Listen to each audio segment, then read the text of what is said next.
살면서 단 한 번도 여유 있게 살아본 적이 없습니다. 부모님도 젊을 적부터 가난하셨고, 저는 어린 시절부터 일찍이 학교를 그만두고 부모님을 도와서 일을 해야 했어요. 그렇지 않으면 가족끼리 먹고 살기가 힘들었거든요. 당연히 친구라고 할 게 제대로 있을 리도 없었습니다. 그러나 그런 상황에서도 유일하게 제게 친구라고 부를 수 있을 만한 사람이 하나 있었어요. 몇십 년 동안 이어진 우정이었고, 그 친구와는 어릴 적 힘들었던 순간부터 늘 오래도록 함께 해와서 그런지 서로가 누구보다도 서로를 잘 이해해주는 그런 좋은 관계였습니다. 저는 가족만큼 혹은 가족보다 더 그 친구를 믿고 의지했어요. 특히나 청소년 시절에는 왜 다른 애들은 그냥 평범하게 학교 다니면서 공부하는데 나는 학교도 제대로 다니지 못하는 거지? 에 대한 불만이 너무 강해서, 부끄러운 이야기지만 살짝 엇나가기도 하고 부모님과의 사이도 그렇게 좋은 편이 아니었어요. 그럴 때마다 제 힘든 것들을 토로할 수 있는 대상은 그 친구가 유일했습니다.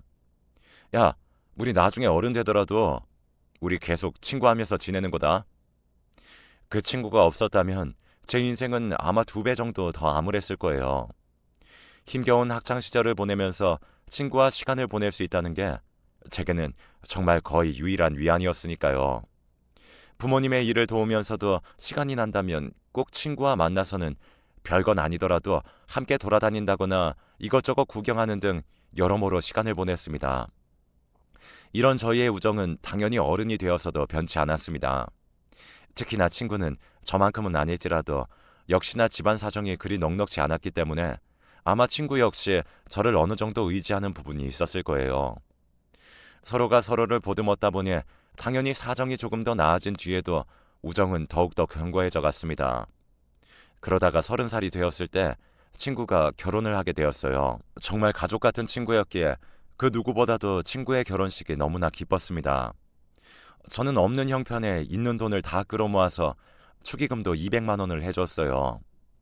당장 한 푼이 아쉬운 상황에서 200만 원이란 돈이 크긴 했지만 친구와는 바꿀 수 없었죠.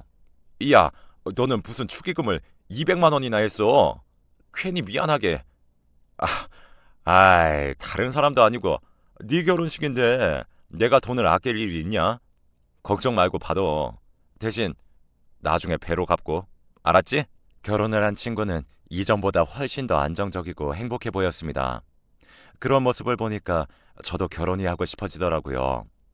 하지만 결혼은커녕 언감생심, 연애조차 꿈도 못 꾸는 처지였어요. 부끄럽지만 20살 시절 어쩌다 연이 닿아서 짧게 만났던 여자친구를 제외하고는 저는 30 후반이 될 때까지 여자 손 한 번 못 잡아본 요즘 말로 모태솔로였어요. 주변에 저 같은 사람은 많이 없어서 제가 연애 경험이 없다는 건 유일하게 저희 가족과 친구만이 알고 있었죠.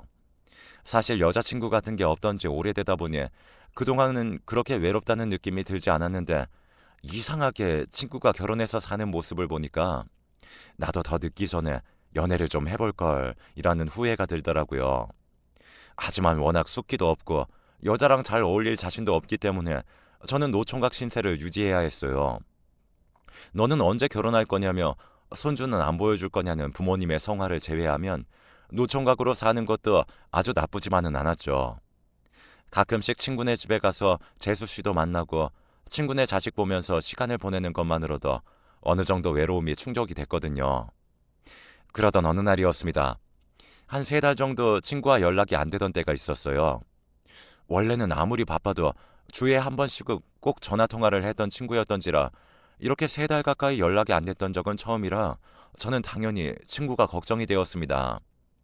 물론 일이 바쁘면 사람이 연락하기 힘들다는 건 모르는 게 아니지만 그럴 때면 문자라도 꼭 한 통씩은 나누었거든요. 그런데 그 시기에는 문자조차 없었기 때문에 집이라도 찾아가 봐야 하나 고민할 정도였습니다. 하지만 기껏 찾아갔다가 괜히 잘 지내고 있는데 방해를 할까봐 고민만 하기를 수차례. 3달 내내 연락이 끊겼던 친구가 갑작스럽게 전화를 했어요. 야, 너 대체 무슨 일이야? 이렇게까지 연락 없던 적이 없었잖아. 아, 미안. 요새 내가 상황이 좀 안 좋고 그래서 연락할 겨를이 없었다. 아, 그래? 지금은 상황이 어때? 괜찮고? 많이 나아졌어. 뭐 그냥 당장 죽지만 않을 정도지 뭐. 솔직히 아직도 신경 써야 할 게 너무 많아. 그런데 아니다. 너한테 이런 얘기해서 뭐하냐. 오랜만에 연락했는데 괜히 우중충한 이야기 하기 싫어. 왜? 무슨 일인데? 일단 얘기나 해봐. 내가 도와줄 수도 있잖아. 아, 그러면 너 혹시 나한테 돈 좀 빌려줄 수 있어? 내가 너랑 연락 안 하는 사이에 사업을 하나 시작했는데 이게 생각보다 돈이 더 많이 들어가더라고. 그런데 내가 지금 딱 1억 정도가 부족한 상황이라 담보대출을 더 받으려고 해도 이미 대출을 끌었을 수 있는 데까지 끌었어서 더 돈도 안 빌려주더라고. 오랜만에 전화를 한 친구는 이전에 하던 일을 그만두고 사업을 하고 있었다고 합니다. 그리고 사업을 위해서 5천만 원이 더 필요한데 그 돈을 저에게 빌려달라고 부탁했죠. 저에게 5천만 원은 당연히 큰 돈이었습니다. 아마 부모님이 이 사실을 알았다면 미쳤냐고 아무리 친한 친구라고 해도 어떻게 5천만 원을 턱턱 빌려주냐면서 뭐라고 했겠지만 저는 다른 사람도 아니고 그 친구에게라면 비록 전 재산이 5천만 원이라고 할지언정 아무런 거리낌 없이 빌려줄 수 있었습니다.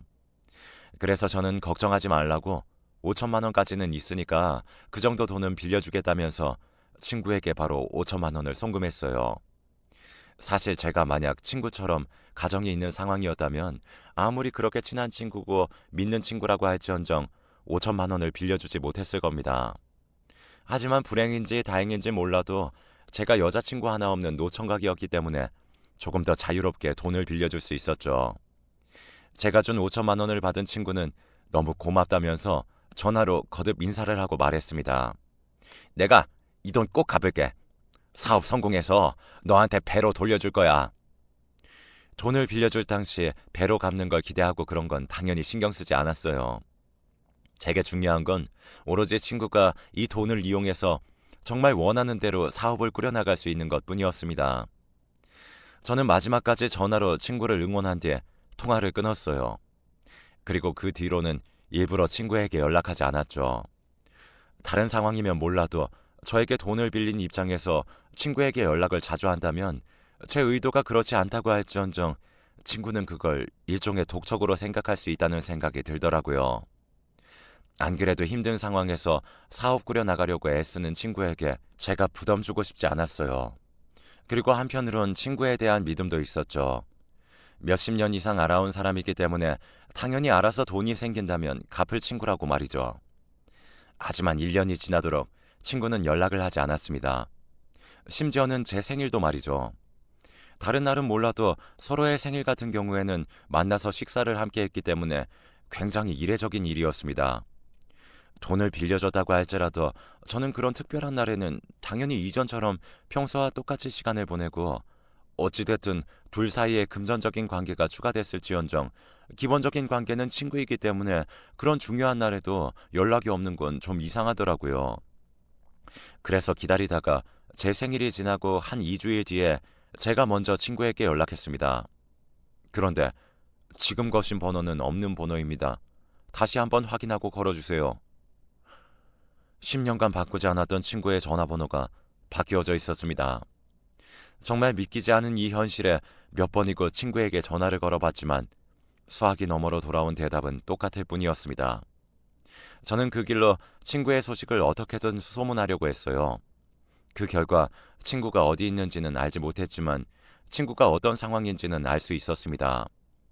제게 빌린 5천만 원과 본인이 투자한 돈으로 호기롭게 사업을 시작했던 친구는 얼마 안가 사업이 처참하게 망해서 본인 돈은 물론이고 저에게 빌린 5천만 원까지 모두 날린 상황이었습니다.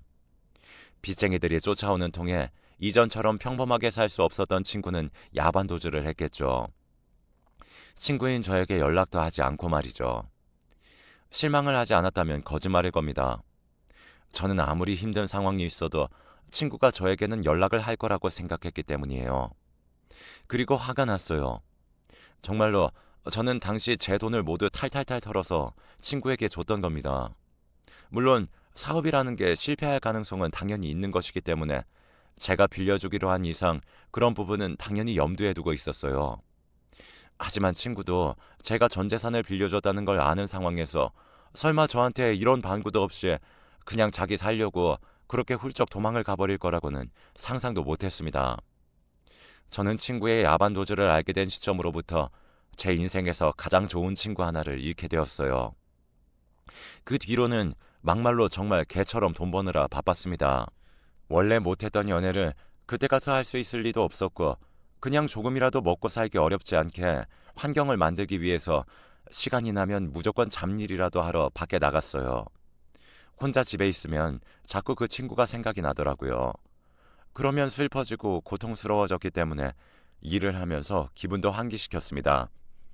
저는 그렇게 그대로 친구가 평생 저에게 연락을 안 할 거라고 생각했어요. 애초에 연락할 사람이었으면 도망가기 전에 문자라도 남기지 않을까 싶었거든요. 그런데 그런 제 예상과는 달리 친구의 야반도주 사실을 안 지 반년 뒤에 친구에게 전화가 왔습니다.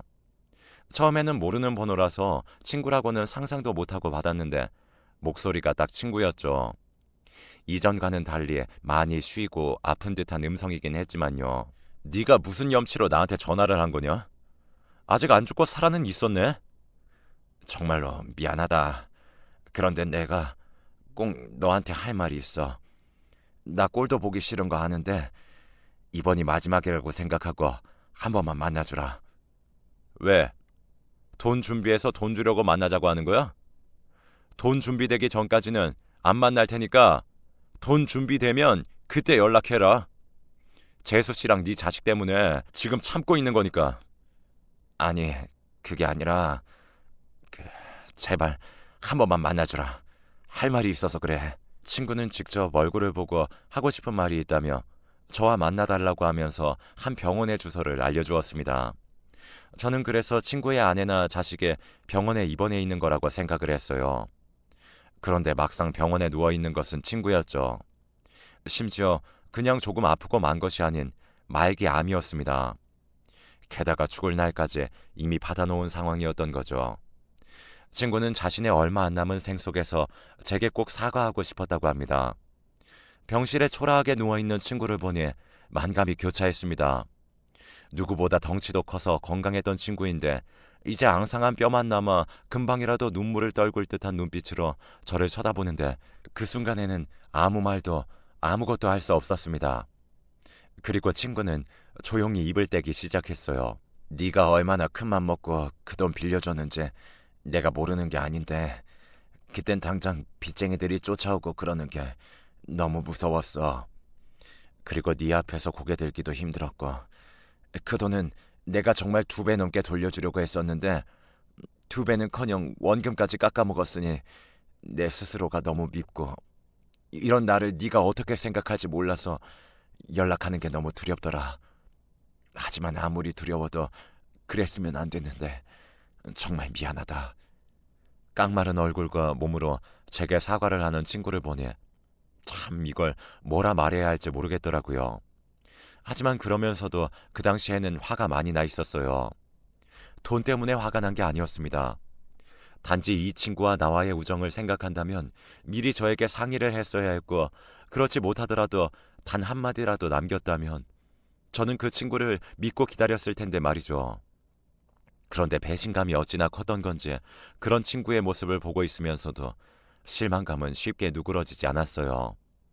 그래서 친구가 사과를 해도 저는 아무 말도 없이 묵묵히 듣기만 했죠. 친구는 그런 제 마음을 이해한다는 듯 제게 답을 구하지 않고 죽는 그날까지 제게 사과를 했어요. 하지만 사과를 하면서 한 가지 부탁을 한 것이 있었습니다. 내가 나중에 죽고 나면 우리 영은이랑 민지만 이 세상에 남는데 솔직히 잘못은 다 내가 한 거야. 내 아내랑 딸은 죄가 없잖아. 그러니 부디 가끔씩이라도 내 가족한테 좀 들러주라. 이전 같았으면 그런 부탁을 하지 않았더라도 제가 먼저 나서서 친구 가족을 챙기려고 했겠지만 이미 저에게 친구는 더 없는 배신자였습니다. 물론 친구가 죽는 것이 마음 아프긴 했지만 그것과는 별개로 냉정하게 봤을 때 친구에게 받아야 할 5천만 원이 남아있는 것도 사실이고 그리고 그 전에 친구가 제게 빌린 돈을 갚기는커녕 마음대로 도망가서는 연락도 하지 않고 막말로 죽기 직전이 되어서야 연락을 해서는 뒤늦게 사과를 하는 것도 모자라 자기 가족까지 돌봐달라는 이야기를 하는 것이었으니 그게 제게 좋게 보일 리가 없었죠. 그렇게 친구가 먼저 하늘나라로 갔습니다. 그렇게 되니까 친구 아내를 보기가 참 그렇더라고요. 비록 처음에는 모르는 사이였으나 친구네 집에 자주 놀러 가면서 장난식으로 재수 씨 하면서 인사를 하며 개인적으로 참 많이 친해진 사이였는데 이제는 이전만큼 친하게 지내기는 어려웠으니까요. 심지어 이제는 말 그대로 채무 관계가 저희 사이에 생긴 상황이었으니 저는 악착같이 친구 아내를 죄어가며 돈을 받아내기 위해 압박할 수밖에 없었습니다. 친구 아내는 원래 전업주부로 집에만 있었는데 친구가 죽고 나서는 어떻게든 자기 딸과 둘이 살아갈 생활비를 마련하기 위해 더 나아가서 저에게 돈을 갚기 위해 일을 하기 시작했어요. 솔직히 처음에는 그렇게까지 가혹하게 뭐라고 하려고 한 건 아니었는데 나중에 정신을 차려보니까 제가 무슨 대부업 사채업자처럼 악마같이 빚독촉을 하고 있더라고요. 사실 법적으로 상속 포기를 하게 되면 재수 씨는 저에게 돈을 안 갚아도 됐었는데 다른 금융권 등은 법적으로 처리를 했지만 제 돈은 어떻게든 갚겠다고 하더군요. 저도 어차피 그럴 생각이었기 때문에 그 말이 크게 와닿진 않았어요. 그래서 더욱 돈에 집착하게 되었습니다. 대체 이런 식으로 해서 언제 5천만 원을 다 갚으려고 그래? 잠 덜 자고 먹는 거 줄여.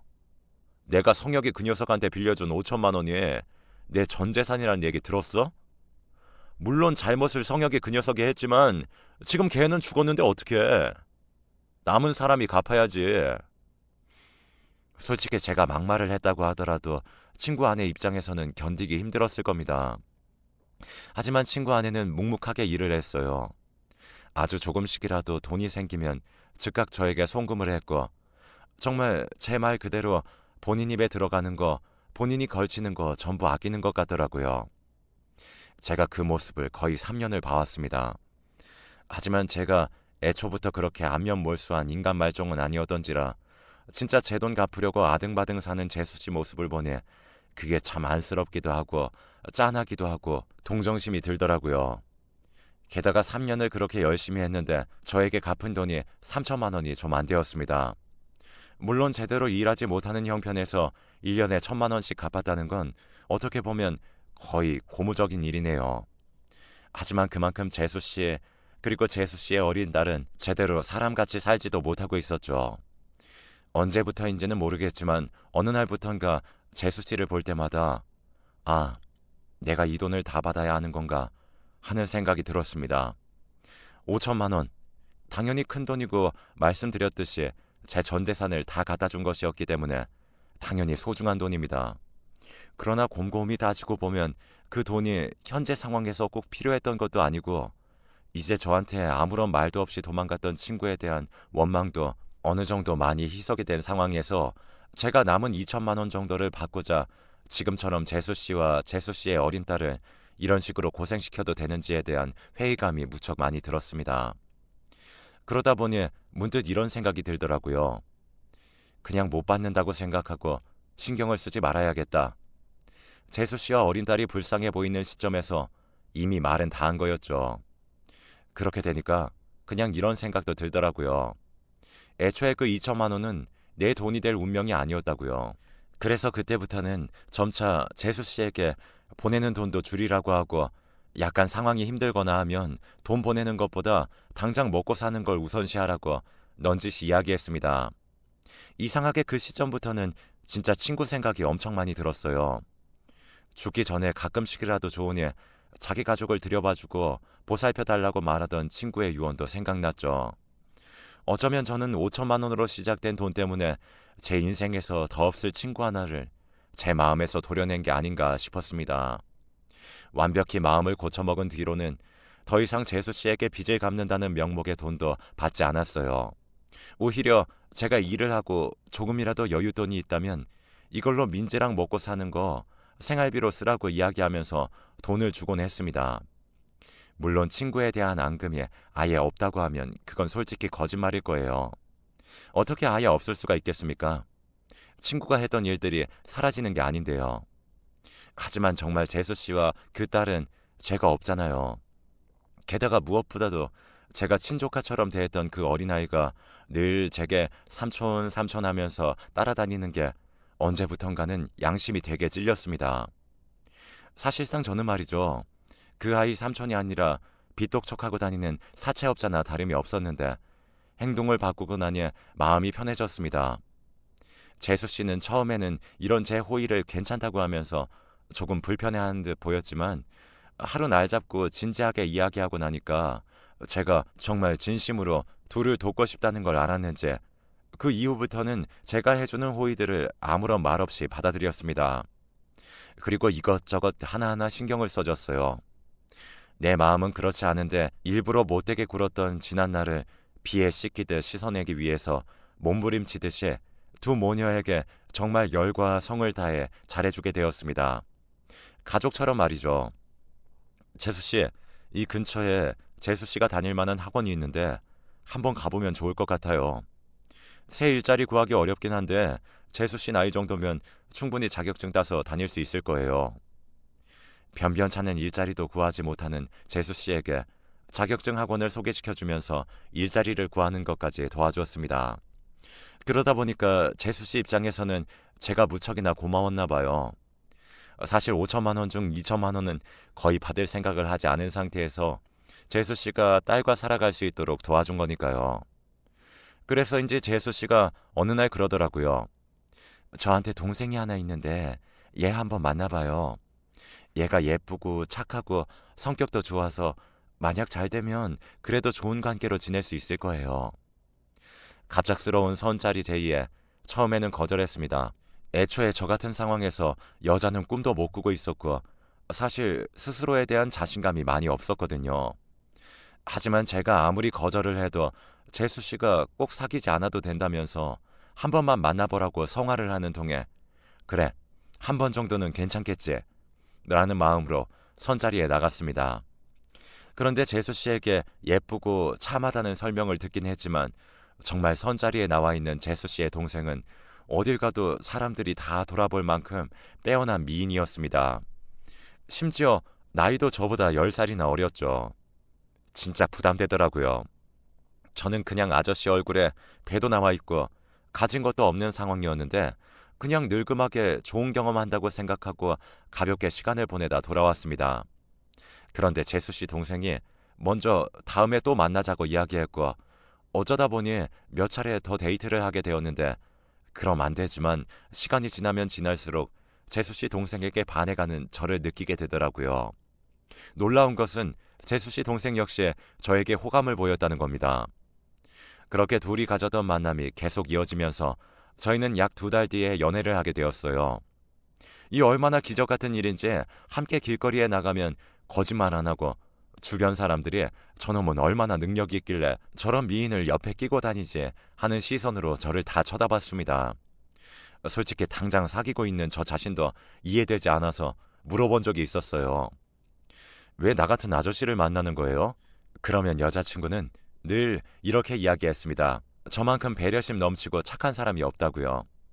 나중에 들어보니까 여자친구는 재수 씨에게 제 이야기를 많이 들어왔던 모양입니다. 그리고 자연스럽게 제가 생활비를 지원해주고 일자리도 알아봐주는 점, 그리고 남은 빚은 거의 받지 않는 식으로 행동을 취하고 있다는 점까지 들은 여자친구는 먼저 저를 만나보고 싶다고 재수 씨에게 이야기를 했다고 해요. 그리고 실제로 만난 제가 정말 재수 씨에게 들은 것처럼 착해 보여서 마음에 들었다고 했죠. 결국 저희는 지금 결혼식을 올리고 부부로서 살고 있습니다. 살면서 제게 결혼은커녕 연애 자체도 불가능한 일이라고 생각하고 나랑은 연이 없는 일이다 하며 살고 있었는데 이렇게 어리고 예쁘고 현명한 아내와 결혼하게 되다니 지금도 솔직히 믿기지 않아요. 재수 씨가 강력하게 제 칭찬을 하면서 이야기하지 않았다면 아마 제게 이런 날은 없었겠죠. 상황이 이렇게 되고 보니까 제가 마음을 고쳐먹은 것이 천만다행이라는 생각이 듭니다. 여러분도 당장은 손해를 보는 일이라고 생각이 될지언정 최대한 마음을 곱게 쓰시면 저와 같이 복을 받을 수 있을 거예요.